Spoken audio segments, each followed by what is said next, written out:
너무나 잘 아시는 말씀이니까요. 우리 함께 교독하면서 읽어보도록 하겠습니다. 시편 1편 1절에서 6절 말씀입니다.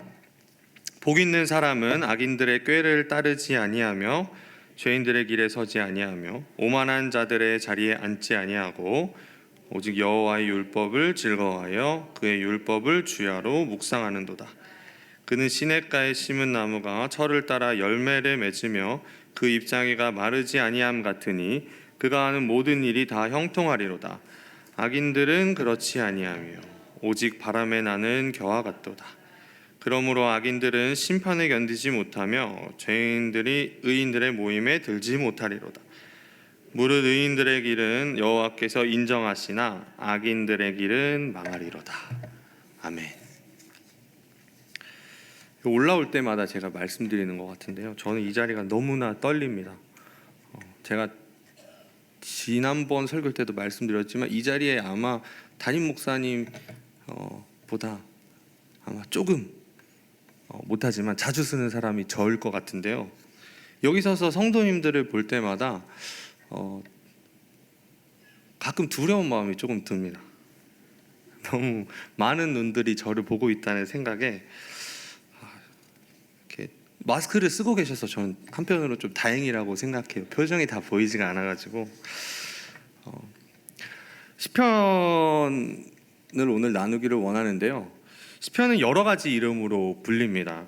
그 중에 한 가지는 교훈의 책인데요, 교훈. 시편을 읽으면 읽을수록 우리는 하나님에 대해서 알 수 있고요, 그리고 나를 포함한 인간들에 대해서, 사람들에 대해서 우리는 알 수 있습니다.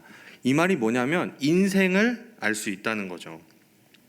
2절을 한번 읽어보겠습니다. 오직 여호와의 율법을 즐거워하여 그의 율법을 주야로 묵상하는도다.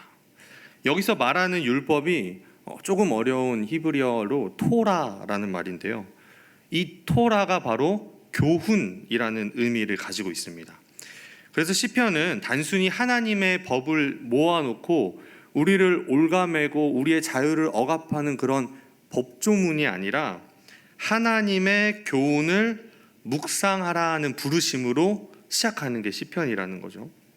그렇기 때문에 의인은 하나님의 율법을 주야로 묵상한다라는 이 시편 1편의 메시지로 시작한다는 것은요, 많은 사람들이 중요하게 여기는 복음서나 또 창세기, 출애굽기와 같은 다른 성경들의 말씀과 같이 우리가 주야로 묵상해야 하고 주야로 읽어야 하는 말씀이라는 겁니다. 시편에 또 다른 이름이 있는데요, 그거는 노래입니다. 시편은 우리가 시 혹은 노래라고도 부르는데요, 이 사실은 우리의 신앙생활 속에서 정말 중요합니다. 왜냐하면 시와 노래는요, 정서를 일깨우고 우리에게 감동을 전하기 때문입니다. 제가 제 아내와 푹 빠져서 봤던 TV 프로그램이 있는데요, 트롯 전국체전입니다. 재방송도 보고요, 유튜브로도 영상을 찾아보고 돌려볼 만큼 아주 진하게 이 프로그램에 빠졌었습니다. 그런데 트로트잖아요, 트로트. 저는 아직 젊은 사람이거든요. 그렇게 보이진 않으시겠지만 저 아주 젊은 사람입니다. 그런데 마음을 울리고 감동을 주는 무언가를 트로트에서 발견을 한 겁니다. 저랑 아내랑 둘이서 이 트로트에 심취해서 보다가 우리가 트로트에? 라는 이런 눈빛을 주고받은 적이 있는데요, 마음을 울리고 무언가의 감동을 가져다주는 그 트로트의 노래 가락과 노래 가사가 있다는 걸 처음으로 맛본 겁니다. 세상의 시와 노래도 우리에게 감동을 가져다 주는데요, 하나님의 말씀인 시편은 어떠할까요? 비교할 수 없을 정도로 더 큰 정서와 더 큰 감동을 우리에게 주는 것이 바로 하나님의 말씀 시편입니다. 이것이 바로 시편이 노래인 이유입니다. 하나님의 말씀을 우리가 노래로 목소리를 높여서 표현할 수 있다는 것이 얼마나 큰 은혜인지 모릅니다. 많은 그리스도인들이 시편을 읽으면서 그들이 영혼이 회복되고 특별히 그 마음이 다시 회복되는 일들이 많이, 치유되는 일들이 많이 일어나는데요. 그 이유는 바로 이 시편 안에 다양한 정서들이 있기 때문입니다. 외로움, 사랑, 경외, 슬픔, 후회, 통회, 낙심, 불안, 수치, 환희, 경탄, 즐거움, 기쁨, 반가움, 두려움, 평안, 근심, 바람, 소망, 상심, 감사, 열심, 고통, 확신 등등, 이런 여러 가지 정서들이 시편 안에 들어 있습니다. 이것들이 들어있다는 것은 바로 복음의 진리를 노래로 표현했기 때문입니다. 그렇기 때문에 우리가 시편을 계속해서 읽어가고 묵상하다 보면 길을 잃은 우리의 마음에 그 길을 찾을 수 있게 됩니다. 교훈과 노래가 함께하는 이 시편은요, 우리의 생각과 감정이 들어있는 우리 마음에 영향을 끼칩니다. 작은 돌을 호수에 던져서 잔잔한 물결을 만들어내는 정도가 아니라 큰 돌을 작은 웅덩이에 던져서 그 웅덩이에 있는 물을 다 드러내는 게 바로 이 시편이 하는 일이라는 것이죠. 완전히 새로운 마음으로 우리를 만든다는 겁니다. 교훈과 노래인 시편은 우리의 생각과 감정의 변화를 일으킵니다. 그리고 이 변화는 우리의 삶을 새롭게 하는 것이죠. 특별히 성령님이 우리에게 새로운 감정과 이 새로운 생각을 주시지 않으면 누가 되었든지 복음을 믿어 하나님을 사랑하고 예수 그리스도를 따를 수 없습니다. 그렇기 때문에 이 거듭나는 일은 한 사람에게 일어날 수 있는 가장 큰 기적이죠. 우리가 성경에서 이 거듭남의 기적을 가장 많이 볼 수 있는 곳이 어디냐면 초대교회 성도들입니다. 근데 이 초대교회 성도들은 거듭났지만 아직 미숙하고 성장하지 못한 사람들이었습니다. 마치 막 태어난 갓난아기와 같은 사람들이었던 거죠. 부족하고 미숙했던 이 초대교회 성도들이 어떻게 하면 경건한 마음을 가지고 이 삶을 살아갈 수 있을까? 어떻게 하면 길 잃어버리지 않고 잘 갈 수 있을까를 고민하면서 했던 일이 바로 시편을 묵상하는 일이었습니다. 시편은 예수님과 제자들의 가르침을 받은 초대교회 성도들의 생각과 감정을 만들어가는데 큰 영향을 미쳤습니다. 오늘 이 시편 1편의 말씀을 함께 나누면서 연약하고 부족한 우리의 생각과 감정이 이 시편 안에서 새롭게 되어지는 경험을 하시기를 소원합니다. 제가 어릴 적에는 내비게이션이 없었습니다. 대신에 차에 항상 이만큼 두꺼운 지도책이 하나 있었는데요. 저는 잘 기억나지는 않지만 부모님의 말씀에 따르면 제가 차만 타면 항상 이 지도책을 넘겨서 봤다고 해요. 근데 지금도 지도 보는 것을 좋아하고요. 가끔 심심하면 인터넷에 들어가서 제가 살았던 중국의 지도를 이렇게 찾아서 내가 살았던 집은 여기였지, 여기서 이렇게 가면 여기가 나오고 여기서 이렇게 가면 내가 다니던 학교에 갈 수 있고 이런 일들을 가끔 이렇게 합니다. 이런 걸 하는 걸 보면 제가 지도 보는 것을 굉장히 좋아했던 것 같아요. 그래서 이 지도를 자주 보다 보니까 이 길 눈도 굉장히 밝고요. 한 번 간 길은 그냥 내비게이션 없이 갈 수 있을 정도입니다. 그런데 가끔 제 마음속에 어떤 마음이 드냐면요, 사람들의 마음도 이 지도 보듯이 잘 볼 수 있었으면 좋겠다, 그런 마음이 듭니다. 10길 물속은 알아도 한 길 사람 속은 모른다는 말처럼 눈치가 부족하고 미련한 곰 같은 제가 제 아내의 마음을 잘 모른다는 게 아주 문제죠. 아주 모릅니다. 아주 몰라요. 근데 문제는요, 제 마음도 모른다는 게 더 문제입니다. 제 마음도 몰라요. 잠언 4장 23절에 보면 모든 지킬 만한 것 중에 더욱 내 마음을 지키라. 생명의 근원이 이에서 남이니라.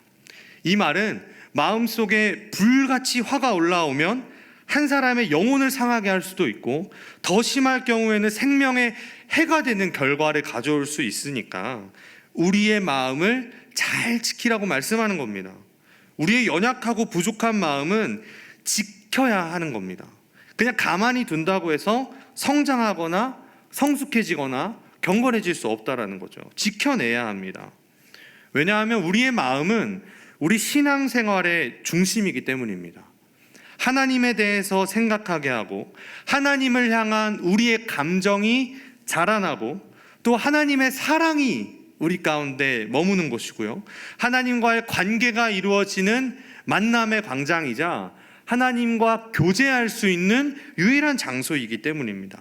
더 나아가 하나님은 우리의 마음속에 거하십니다. 그런데 문제가 있죠.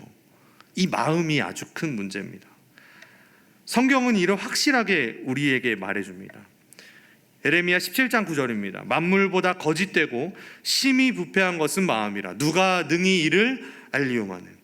인생의 마음에는 악이 가득하여 그들의 평생에 미친 마음을 품고 마음에서 나오는 것은 악한 생각과 살인과 간음과 음란과 도둑질과 거짓 증언과 비방이니. 우리가 죄를 지을 때를 한번 생각을 해보면요, 외부의 유혹에 의해서 시작될 때가 많습니다.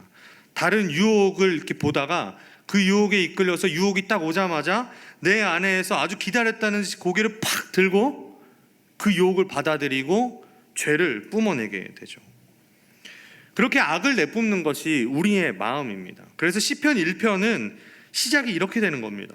복 있는 사람은 악인들의 꾀를 따르지 아니하며 죄인들의 길에 서지 아니하며 오만한 자들의 자리에 앉지 아니하고. 아멘. 근데 사실 이렇게 얘기해도 됩니다. 악을 행하지 말고 죄를 짓지 말고 오만하게 굴지 말아라. 근데 시편 기자는 악, 죄, 오만 이렇게 얘기하는 게 아니라 악한 사람, 죄인, 오만한 사람에게 집중하면서 우리에게 경고를 하고 있습니다. 선과 악을 대립시키는 게 아니라 누가 우리에게 영향을 주는지를 더 주의하라라는 것이죠. 악인들의 영향을 받지 말고 죄인들의 영향을 받지 말고 오만한 사람들의 영향을 받지 말아라.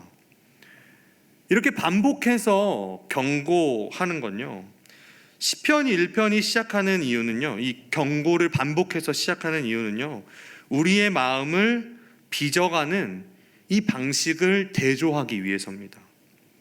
그 대조를 2절에서 보여주는데요, 당신의 생각과 감정이 악인과 죄인과 오만한 자들에 의해서 빚어지게 할 건가, 아니면 주님의 교훈에 의해서 빚어지게 할 건가? 악인, 죄인, 오만한 자로 이야기하는 세상에 관심을 두면 우리는 세상의 방식을 기뻐하게 됩니다. 그렇기 때문에 텅 비어있는 누구라도 비어있는 이 마음을 채우기 위해서 오직 여호와의 율법을 즐거워하여 그의 율법을 주야로 묵상하지 않으면 우리는 세상을 따라갈 수밖에 없습니다. 세상을 따라가지 않고 하나님의 말씀으로 가득 채우고 우리의 비어있는 마음을 말씀으로 가득 채우는 것, 이것이 바로 성도들에게 주어지는 복입니다. 어느 누구도 의무감에 쌓여서 죄를 짓지는 않습니다. 의무감 때문에 악인들의 꾀를 따르지 않고요, 죄인들의 길에 서지 않고요, 오만한 자의 자리에 앉지 않습니다. 아침에 일어나가지고 오늘은 내 남편의 속을 어떻게 긁어볼까? 오늘은 저 옆집에 나를 귀찮게 하는 저 사람을 어떻게 한번 귀찮게 해볼까? 오늘은 어떻게 하면 내가 죄를 더 효과적으로 지을 수 있을까? 이렇게 고민하고 하루를 살지 않습니다. 그렇죠? 죄를 다 계획하고 의도적으로 그 죄를 짓지 않습니다. 우리는 스스로 세상의 방식을 따라가고 세상의 방식에 매료되어서 그렇게 살아가다가 죄를 짓게 되죠. 왜냐하면 그 세상의 방식에 아주 매력을 느낄 만큼 유심히 보았기 때문입니다. 어떤 의미에서는 세상을 묵상했기 때문이죠. 묵상하다 보니까 세상의 방식이 더 옳아 보이고 세상의 외침이 더 합리적으로 보이는 겁니다. 그래서 내가 스스로 원해서 악인들의 꾀를 따르고요, 스스로 원해서 죄인의 길에 서고 스스로 원해서 오만한 자의 자리에 앉는 겁니다.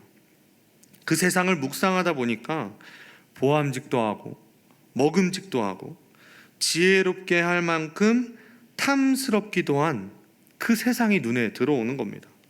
그렇게 세상에 의해서 우리의 마음이, 우리의 생각과 감정이 빚어지게 되는 겁니다. 제 딸은 딸기를 정말 좋아하는데요, 이제 15개월입니다. 인생 15개월 차에 먹어본 게 많이 없어가지고 새콤달콤한 이 딸기가 아주 정말 맛있었을 겁니다. 그런데 이 딸기를 얼마나 좋아하냐면요, 딸기라는 이 단어가 마치 마음에 새겨져 있는 것과 같은 반응을 보입니다. 지금도 이 말씀을 아마 집에서 듣고 있을 건데, 제가 딸기라는 말을 하자마자 아마 냉장고 앞으로 달려가서 딸기를 꺼내달라고 막 무력 시위를 벌입니다. 그리고 무력 시위 끝에는 딸기를 얻어냄으로 성공으로 끝나는 거죠. 그래서 저희 집에서는 이 딸기라는 말이 금지어입니다. 그래서 제 아내와 이 딸기에 대해서 이야기하면 잘 하지도 못하는 영어를 사용해요. 오늘 아침에도 우리 스트로베리 남았어? 스트로베리 몇 개 남았어? 오늘 우리 스트로베리 몇 개 먹었어? 잘 영어를 하지도 못하는데 이렇게 말하지 않으면 이 마음에 새겨져 있어가지고 냉장고로 막 그냥 달려가는 거예요. 제가 이 말도 아직 하지 못하는, 딸기라는 말도 하지 못하는 아이가 이 말을 들을 때마다 반응하는 걸 보면서요, 딸기에 대한 갈망이 어떻게 표출되는지 보면서 마치 그게 진짜가 아닌데도 잠깐의 달콤함을 위해서, 즐거움을 위해서 세상을 갈망하고 세상을 동경하고 세상을 바라보고 있는 이 죄인된 제 모습을 본 것만 같았습니다. 제가 섬기고 있는 청년들도 마찬가지인데요, 많은 청년들도 인생을 어떻게 하면 잘 살 수 있을까를 고민합니다. 대부분 길을 잃고 혹은 어디로 갈지 몰라서 여기저기 기웃기웃거리면서 살아가고 있습니다. 열심히 살면 되지, 젊은데 이것저것 도전하면서 살면 되지 라고 생각하실 수도 있겠지만, 우리 청년들이 마주하고 있는 현실은 그렇게 녹록하지는 않습니다. 통계 PPT 하나만 보여주세요. OECD 주요국 노인 자살률입니다.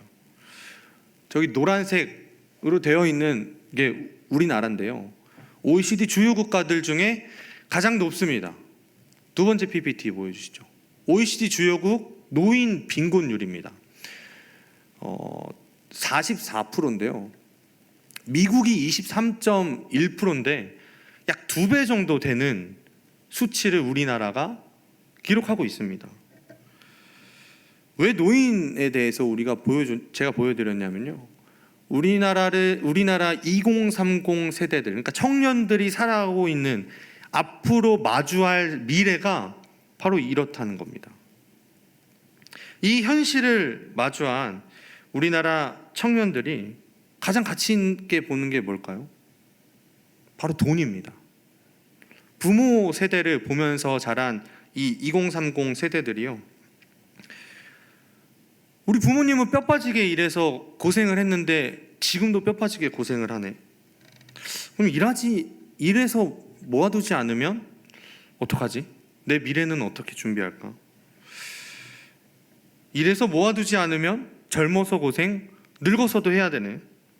근데 미래를 보아하니 돈 모으기는 쉽지 않고, 상류층이 아니어도 한 중간 정도, 그냥 내 집 하나 마련해서 내가 가정을 꾸려서 열심히 일하고 돌아와서 저녁에 내 아내와 내 자녀들과 함께 즐겁게 식사하면서 이야기하고 웃을 수 있는 그 정도, 아주 거창한 건 아닌데요, 이 정도를 바라보면서 너도 나도 2030 세대들은 투자에 뛰어들게 되었습니다.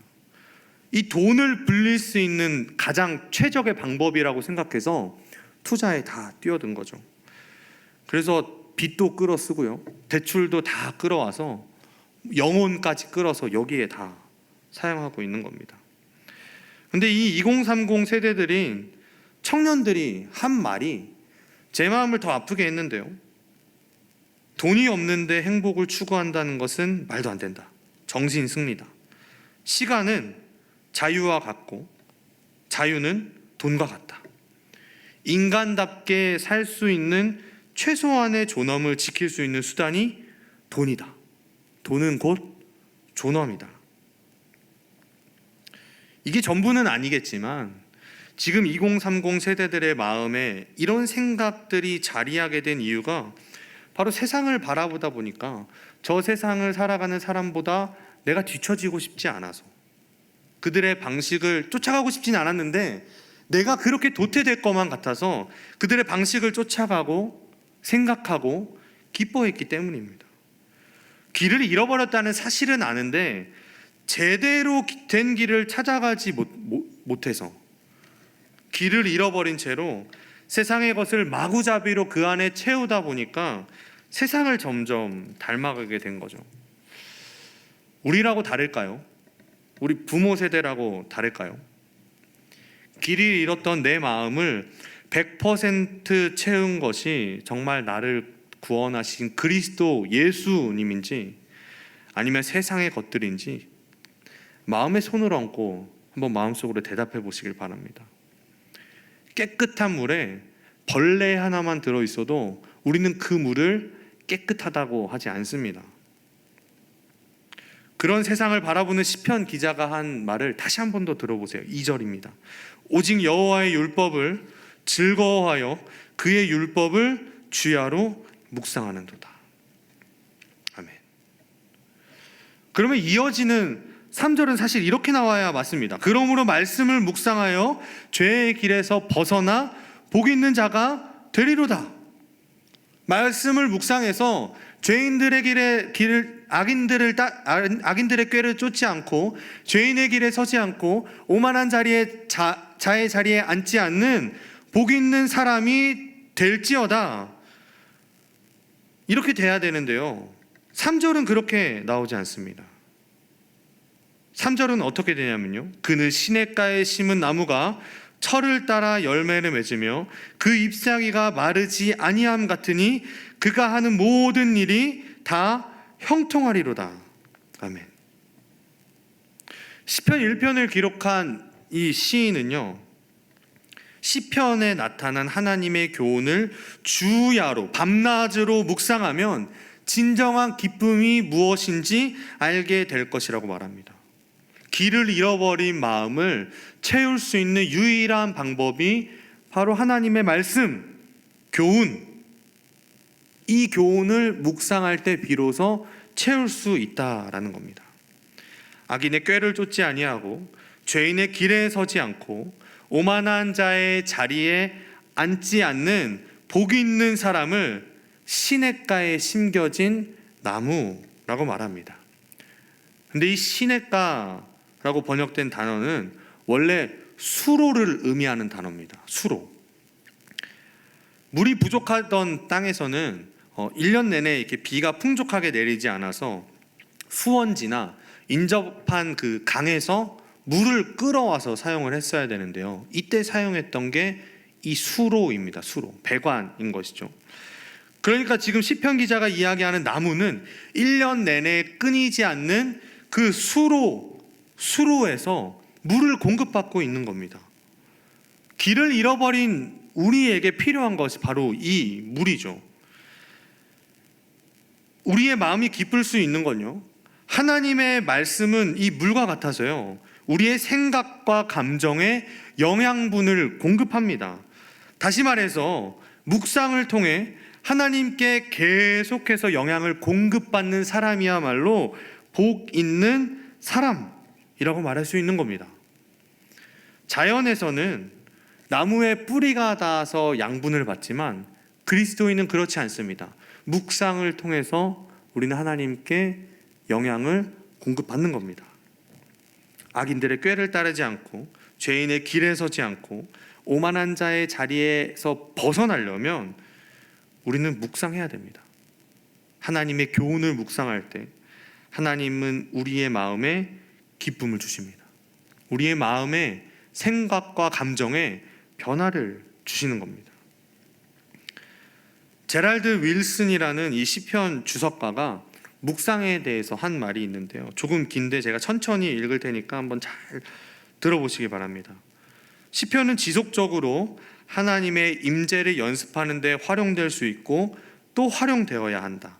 시편을 통독하다 보면 삶 속에서 경험은커녕 기억도 직면도 하려 하지 않을 인생의 다양한 국면과 하나님의 뜻에 대해 거듭 생각하게 된다.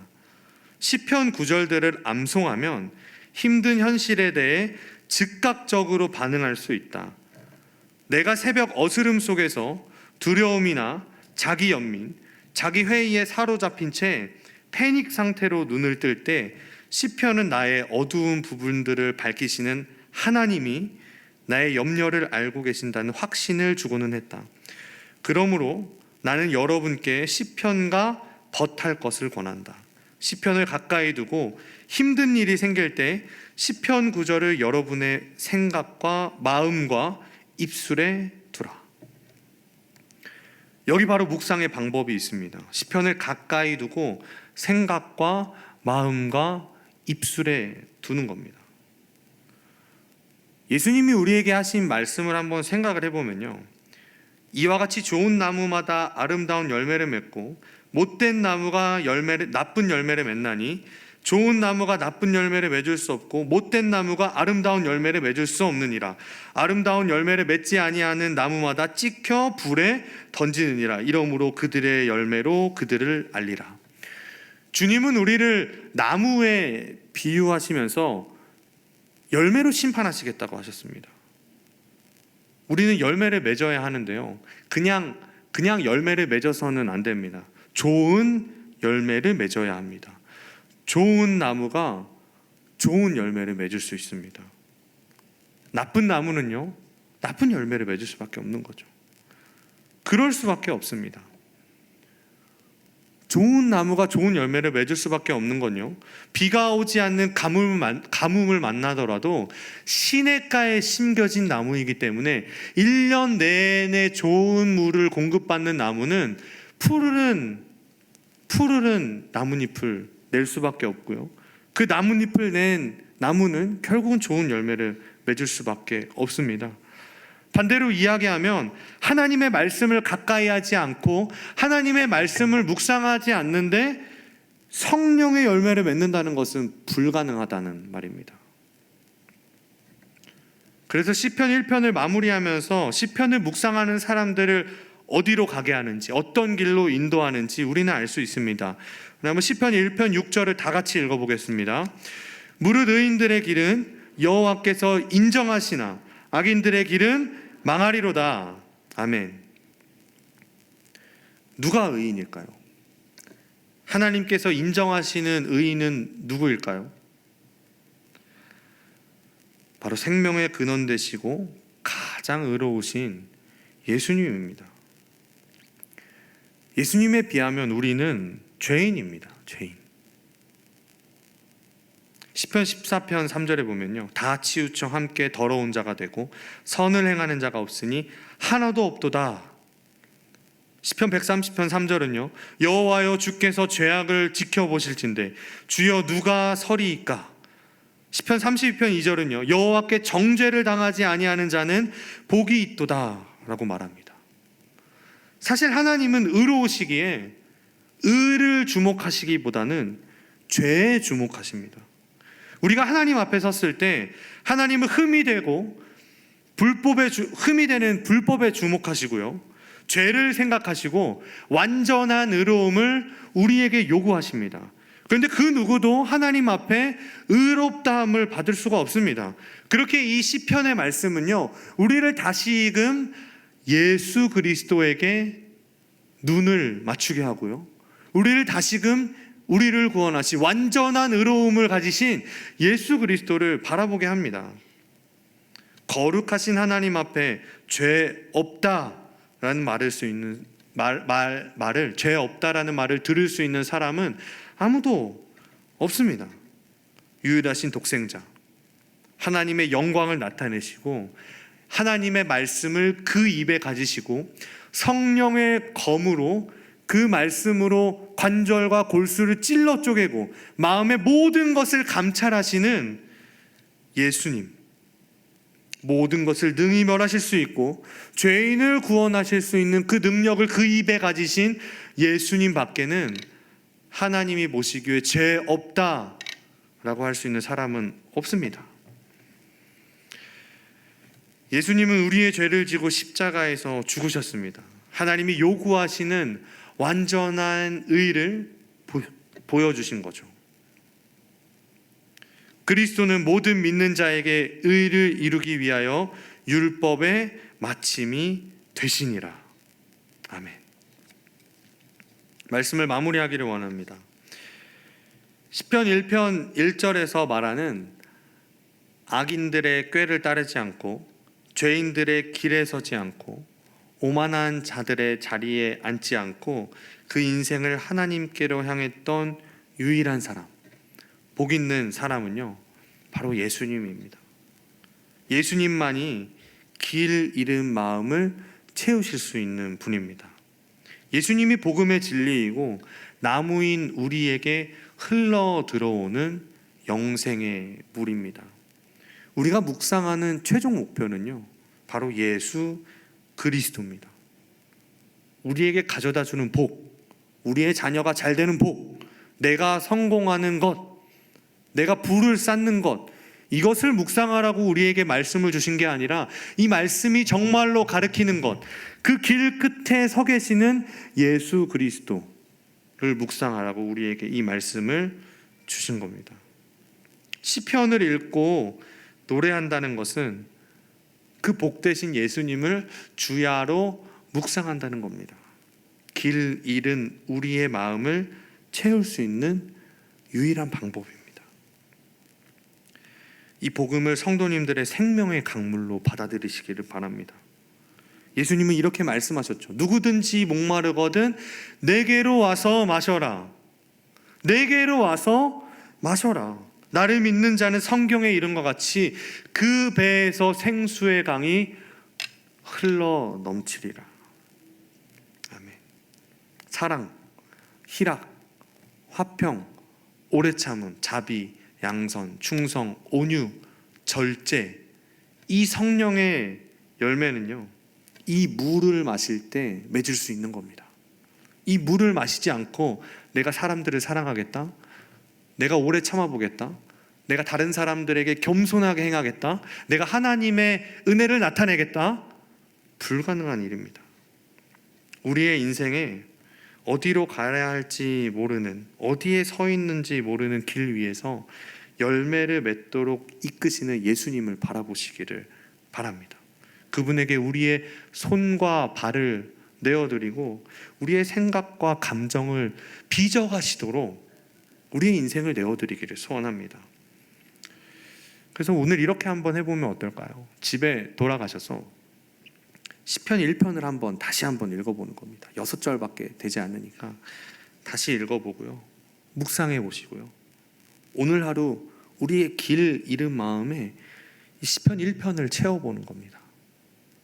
시편 1편을 채우면서 교훈이자 노래인 시편 1편을 채우고 하나님이 우리에게 주시는 그 생명의 물을 마음껏 흘려보낼 수 있는 성도님들이 되시기를 간절히 소원합니다.